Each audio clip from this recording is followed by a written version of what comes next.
И ете влезе во програмата на ВМРО-ДПМН и чиме влезе во програмата ќе биде реализиран, но сакам да потсетам на една друга работа. Тука во минатиот мандат имаше една карактеристична колешка од Социјалдемократскиот сојуз, од Охрид, името нема да го споменам, не е коректно, не е во просторијава.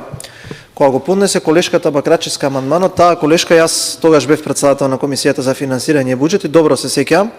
имаше една рунда на преговори во која што тука на оваа говорница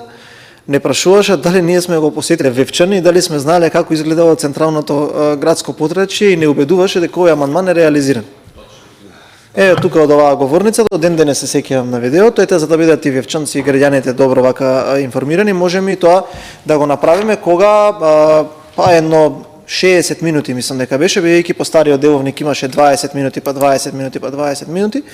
не убедуваше дека овој амандман не е во ред и дека ни ги набројуваше таму има клупа, таму тој тоа ставил, таму вака е направено, онака е направено и ни кажуваше дека амандманот е нецелоисходен затоа што ова било средено. Така да сакам да упатам една порака дека ако е влезен во програмата на владата ќе биде реализиран секако. Благодарам.